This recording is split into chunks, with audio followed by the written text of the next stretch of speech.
Hi, I'm Annie Botticelli, and this is the Storyteller Forecast for Leo for May 2015.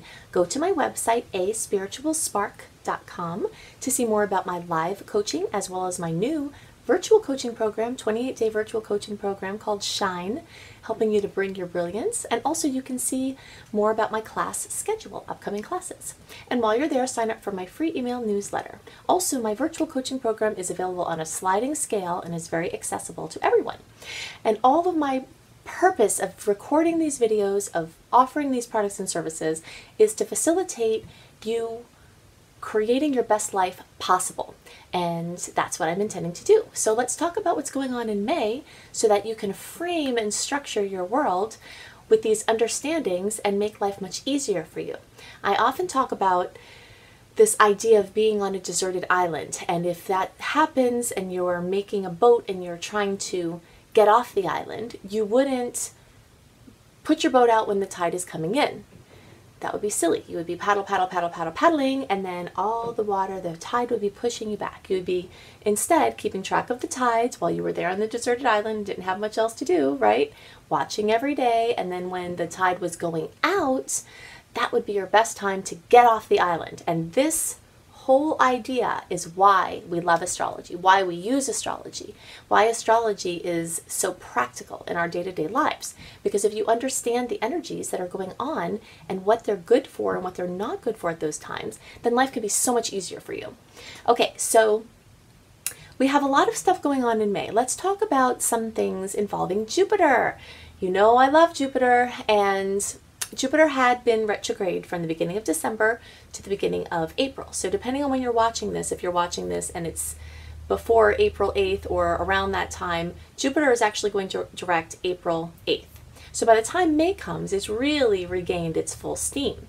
Now for the month of May, the birthdays that are most affected positively, or placements that are most affected positively by Jupiter, is August 4th, August 5th, August 6th, August 7th. And if you have any planets that are in Leo between 13 and 16 degrees. When you have Jupiter in your sign, like you have had since the summer, and you will have until August 11th, this is a magical year. Jupiter has a 12-year cycle, so it spends about a year in each house or each sign. So this year is often that it's in your sign is often a notable year. There's rebirth on some level. There's the start of a new 12-year cycle. There's seed planting that goes on, that you spend the next 12 years watching what grows from the seeds that you're planting now. So it's a really exciting time to have Jupiter in your sign. And the energy is strong regardless of when your birthday is or when your placements are while it's in your sign, but it gets stronger when Jupiter gets to the point in the sky as your placements are in your chart. Because when Jupiter's sitting right on top of these placements, it's expanding things more. So you, August 4th, 5th, 6th, 7th birthdays are really highlighted in the month of May, because that's when the sun is going to be sitting on top of your, where Jupiter is going to be sitting right on top of your sun. And your sun is your vitality. It's the way you see yourself. It's, warmth and vibrance and creativity, and the sun actually rules Leo as well. So this is your time to shine. And also, if you have a rising sign or any planets in Leo that are in those degrees, this will be accentuated for you. If you don't know your chart, you can go online and do a search for free birth chart, and you'll be able to see, if you have a symbol key that deciphers the glyphs, how many planets you have in what sign and where. And by knowing this, you can learn more about yourself and learn more about the transits will affect you. If you are a person that has a bunch of planets in Leo, then you're going to see a lot more positive potential from Jupiter crossing over all those different planets than someone with just one planet, because there's just that time highlighted when Jupiter is on the one planet. But if you have a succession of planets, then Jupiter comes and goes boom, boom, boom, boom, boom, and just like expands all over there. So if you want to figure this out, then look at your chart and see how many planets you have in Leo and see what degrees they're at. 13 degrees through 16 degrees is where Jupiter will be in Leo for the month of May. So we've got a lot of other stuff going on. I want to talk about Gemini energy, because Gemini is ruled by Mercury, and we have so much going on this month involving the sign of Gemini. We have a lot of planets. If they don't start out the month in Gemini, they move into Gemini later in the month. We have Mercury in the sign of Gemini, which it rules, which adds more Gemini energy. And in general, Gemini energy is one that flows well with Leo. The air signs and the fire signs tend to move along pretty harmoniously. Of course, these same energies that move along harmoniously sometimes can be so harmonious or so natural that they can get into excess. So I remember seeing a synastry. It makes me think of a friend of mine who had this boyfriend who she just, for 20 years, she was on and off with this person because their charts were so well aligned with their energies. There was all this fire and air, and they would just kind of feed off each other. But those same things that were really good could get into crazy fighting and yelling and throwing phones in the water and just like insanity that would happen because it expands something good, but it also expands something challenging, you know? So it's something interesting to note about the elemental interactions is that when you have too much of a good thing, depending on what is going on at the time, it could just like become a wildfire. That's the best way to describe it. You know, all this air and fire just, whew. So in any case, we've got all this Gemini energy and it's accentuating Leo energy this month. But we also have a lot of challenges, afflictions, difficult angles to planets in the sign of Gemini or to Mercury in Gemini itself. And this first aspect starts out right at the beginning of the month, May 3rd. Mercury is opposing Saturn. Now in opposition, which is a 180-degree angle that a planet makes to another planet, is a challenging angle. It's exactly what it sounds like. It's antagonistic. It goes against something. It butts against something. It's like a deadlock type of an energy. Now, you know, I'm always framing things and how these things can be positive and how they can be useful and what we can use them for. So when I see oppositions, even if my first instinct might be, ooh, there's going to be challenges there, right behind it is, wow, you can use that energy to bust through something. So anything that you have in your life that is a problem, when you have that antagonistic force coming and bringing it into your face so strongly, you really have a chance to bust through it. And you're going to have a lot of opportunities for that this month, right? So we've got at least 6 transits that are antagonistic or opposing in some way. And Mercury, which rules expression, which rules communication, which rules transportation, which rules mobility, has Saturn, this authoritative, stern figure in an opposition.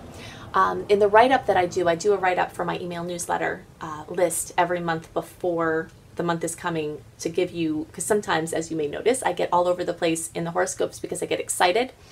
But I do make an organized list of when important aspects are happening and some energies that go along with them so they're more organized in writing that you can look at. So the write-up that I did for May is called The Twins Dominate. And the twins represents Gemini. That's their symbol.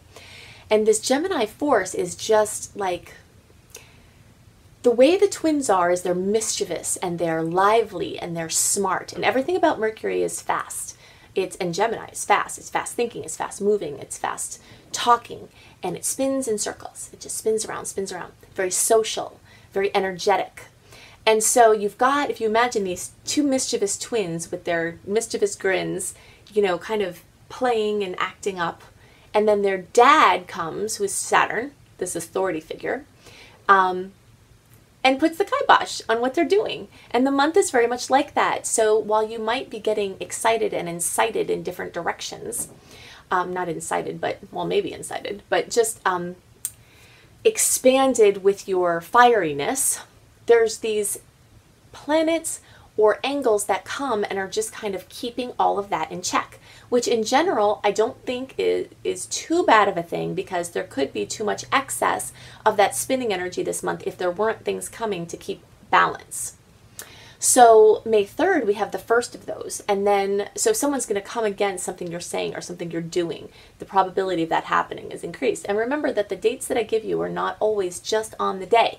You can feel the energy before, you can feel the energy after. It's not always as easy as if it doesn't happen on a day, it's not manifesting for you at all. It's totally not like that. Also on May 3rd, we have a full moon in Scorpio.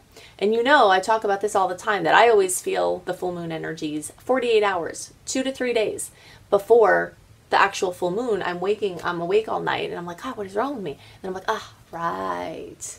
It's the full moon and I can't sleep 48 hours before the full moon.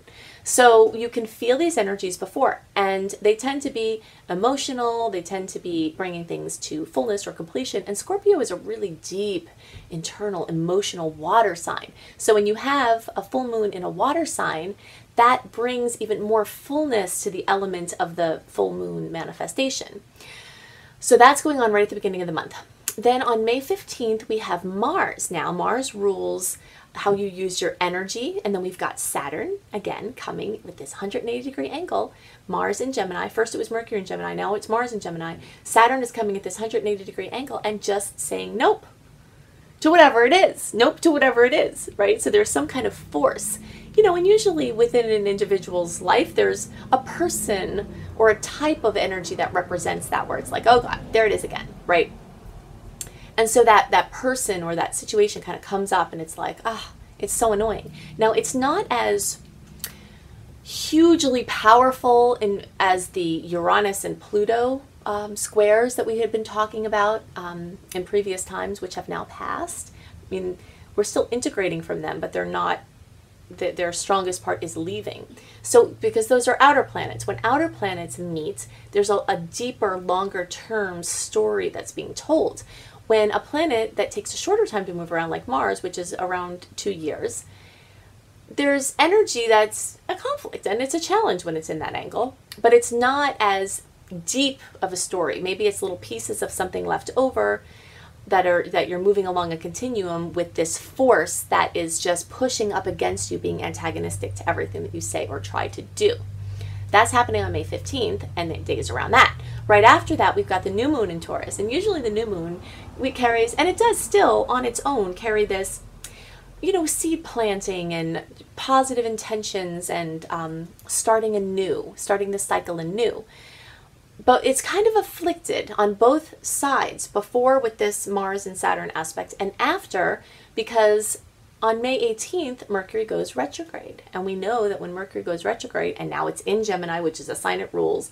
So everything involving communication, transportation, mobility, devices are going to be going out of whack. Now, depending on what house it's retrograde in for you, there's also going to be some effects there. Now, for early Leos, you're going to have that, and some middle Leos, you're going to have that in your 11th house.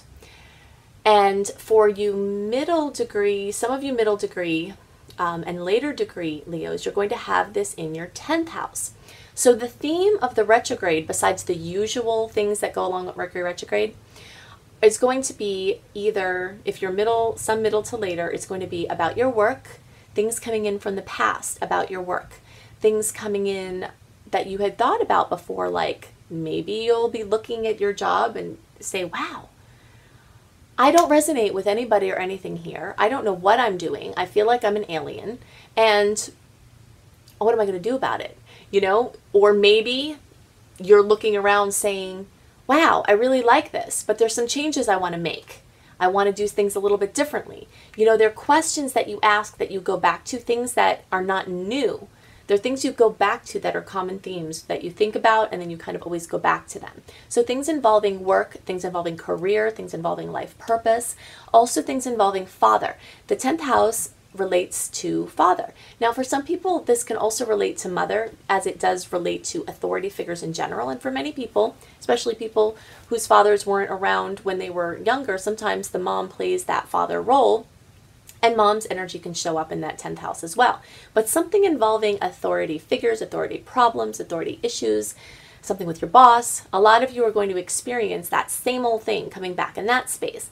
Now, for the rest of you who have this retrograde in the 11th house, the odds are more that this is going to focus on something involving a team, a group, an organization, working with a bunch of people on something. If you work in a big organization, it could be involving work, but the organization itself, something having to do with the group is more of the issue. And some of you will have both of it, you know, because the energy's on the line between the two houses.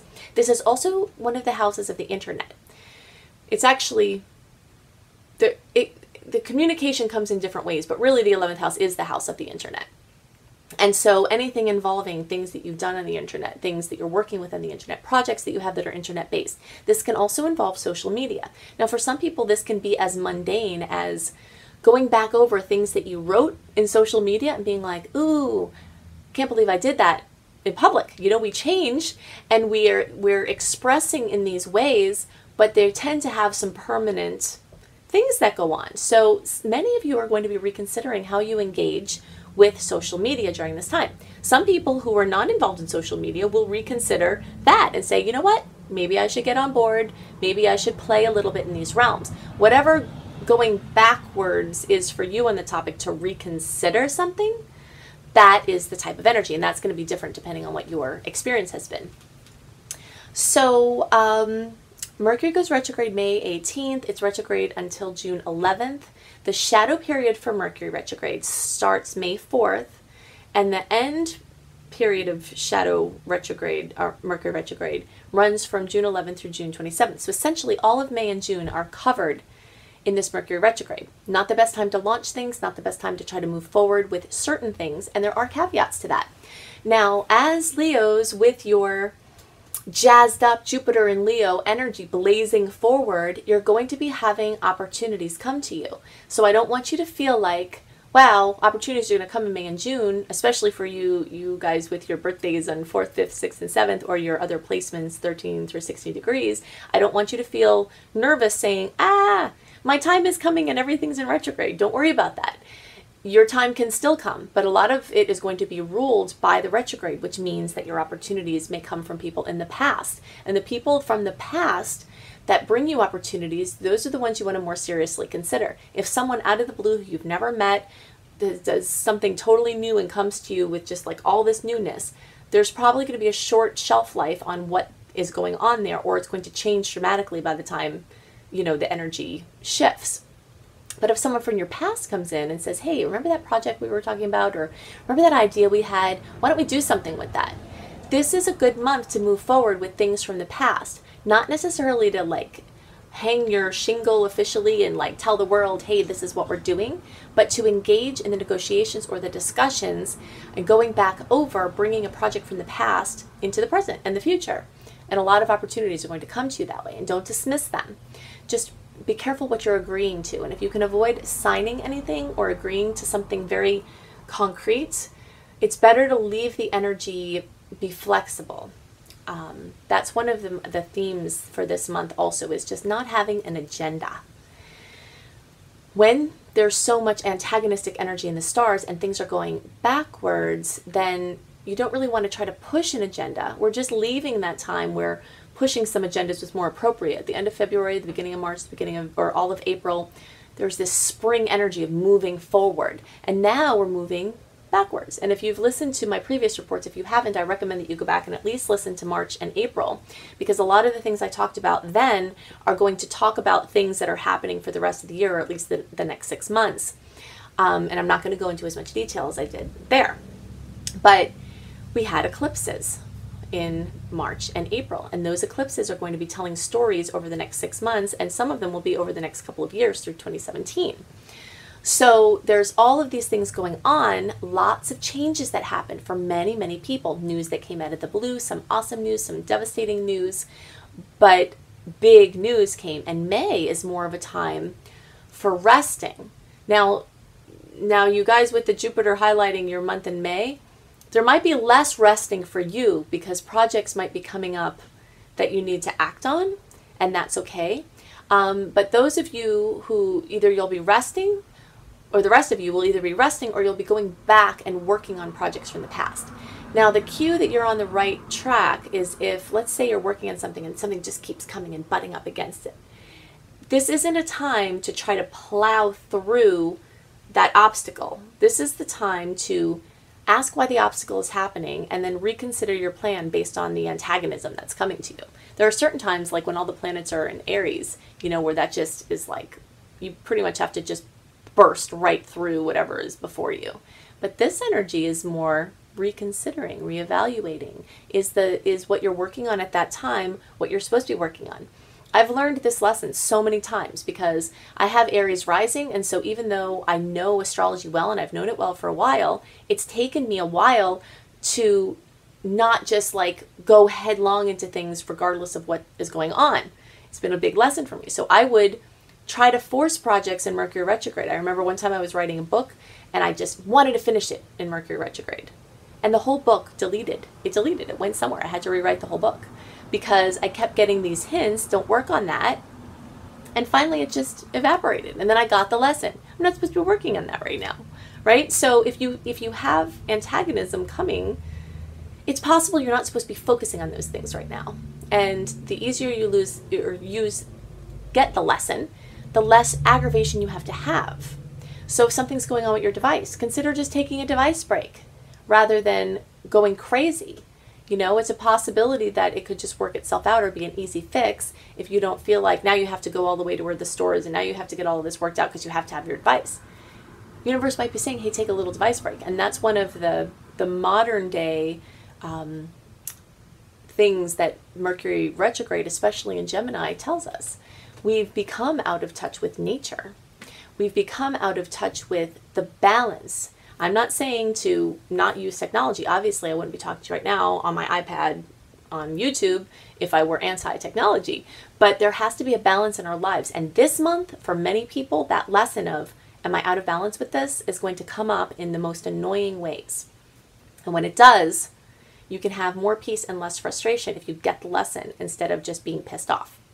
Okay, so at the end of the month, we've got 3 squares to Neptune.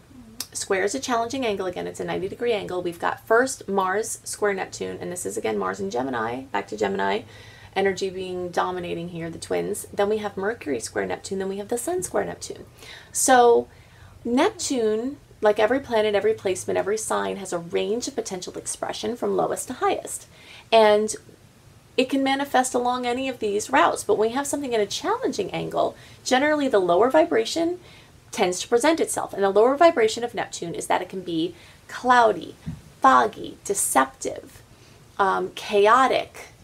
And so when you've got Mars, which rules how you use your energy, and you have Mercury, which rules how you communicate in your transportation and communication and mobility. And then you've got the Sun, which represents your identity and your creativity. You have it coming in these hard angles to Neptune. Things are going to be presenting that are not what they seem. And that is the same thing for Mercury retrograde. So there's this huge theme of things not being what they seem. So as things come to you, even for you all with Jupiter expanding your life that month, just keep your intuition right here on your shoulder to look through and feel through if something feels right. If something's good on paper but doesn't feel right because you're not having all the information. And that's something else that will be true regardless of where Jupiter is for you. That even if it's bringing in all these opportunities, there's going to be some degree of you don't have all the information yet. And some of it's obscured intentionally, and some of it's obscured just because maybe it's not decided yet. But people might make promises to you that they're not going to keep. So you just have to be aware. And some of it might be in good meaning, like they might intend to keep it, but then because of something out of their control, they can't. Just have your wits about you. You know, this is a month to really watch and be aware and not have an agenda and be flexible. So I can't see what's going on in your individual chart. I'd like very much to. If you'd like to have a personal reading, you can see more about my live coaching and astrology sessions on my website, aspiritualspark.com. You can see more about my 28-day virtual coaching program, which is available on a sliding scale, which helps you to make friends with the stars. Transits bring out weak links. And if you do inner work to strengthen those weak links, then you have an easier time when the challenging transits come. And that is the purpose of my Shine program. And that's also the purpose of my individual sessions, to help you do that. While you're there, see what new classes I might have upcoming, and also sign up for my free email newsletter where you become part of my community. I hope you have a wonderful day. I'll see you next month. Bye.